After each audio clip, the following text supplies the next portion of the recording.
Seriously, I just made like 5 of these churros. And if you don't make them, you are out of your mind. We're talking maybe, and I mean maybe 25 total minutes from start to finish to make these. They're incredibly delicious, super simple to make, and you need to get on it ASAP. One of the best churros I've ever had, believe it or not, was in Columbus, Ohio. I know what you're thinking, crazy, right? I was on this food tour and we stopped by this little Mexican place, and oh my gosh, this thing was a foot long, served it with dulce de leche, chocolate sauce. I mean, insane. But I'm ready to recreate that recipe, and this one is super good, you guys. So to start off, we gotta do a little bit of prep per usual. Sound good? Let's cook. I'm gonna take some frying oil right over to my cooktop. I'm using canola for these churros. I'm gonna add it to a nice rondeau pot. It's perfectly shallow for these churros, gonna be excellent for cooking. Immediately crank the heat to medium. We wanna get it in between 350 and 360 degrees. Yes, I understand this is a lot of oil, but when we're done, you can simply strain it and use it over the next month.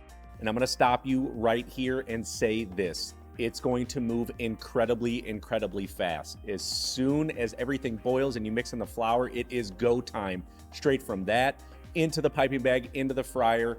So follow along close. First thing we're gonna do is add a large pot right to your cooktop. We're going to pour in some cold water. And next we're gonna hit it with a few pads of unsalted butter. Make sure it is unsalted. We're gonna pour in some vanilla extract. You could use vanilla bean seeds here, and a little bit of sea salt for some flavor. We're gonna crank it on high heat because what we wanna do is bring it to a very light boil. Okay, you guys, here we go. Hold on, like I said, it's gonna move fast. Immediately add in your all-purpose flour, grab your whisk in the other hand, and begin to stir. It's going to be harder and harder to stir over the seconds because it's going to start to come together. Keep going. Do not give up.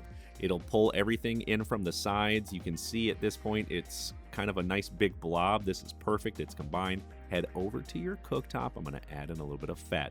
I've got a few eggs here. Pour them right in there. Now, when you whisk it at this point, it is going to feel a little bit loose, but don't worry, it's going to come back together and form a nice, perfect dough. Once it is incorporated, you'll notice again that it becomes sticky and harder to whisk. At this point, we need to get ready for our piping bag.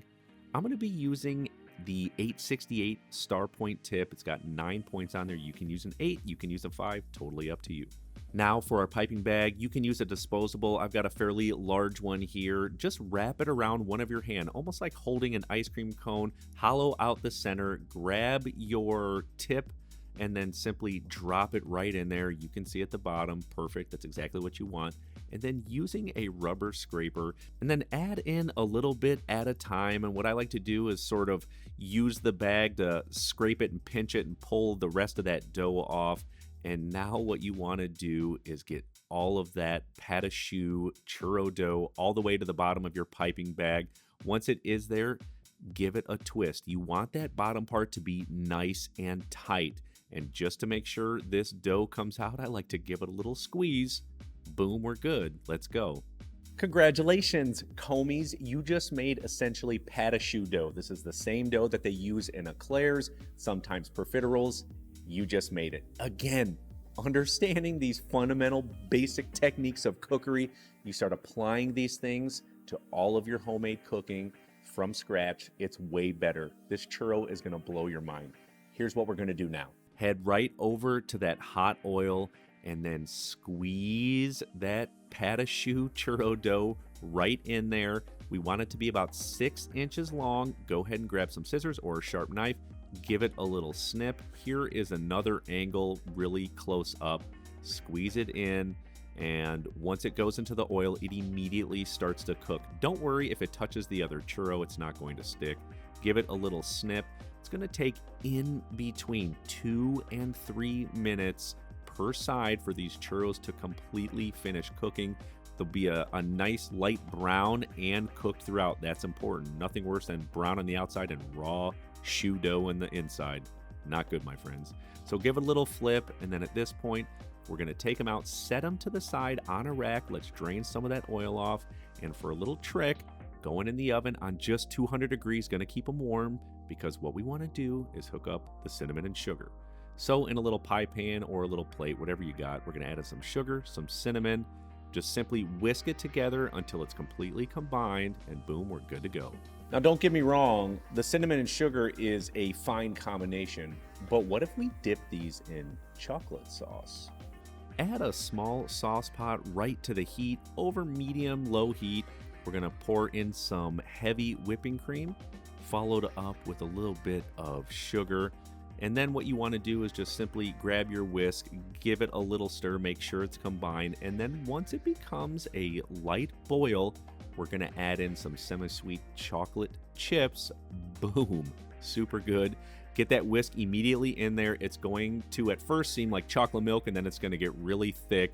You can check out the consistency here. Yeah, that looks really, really good. And it's delicious. Try not to eat it. So let's go ahead and take a look at our churros. They're nice and hot. Boom. Now it's time to plate up. So let's switch over to slow motion.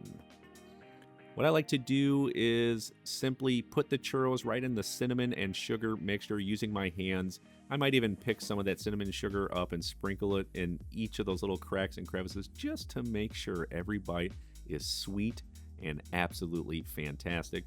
I just serve them up on a plate. You could do it on parchment paper, totally up to you.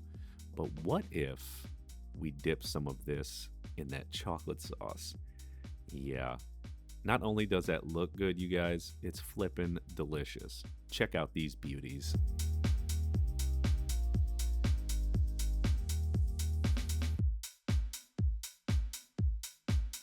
Simple, delicious, and comes together in no time. Talk about the perfect recipe. You better like this video, and please, please, please subscribe to my channel. Check out this video because you know it's super bomb, and I'll see you on there.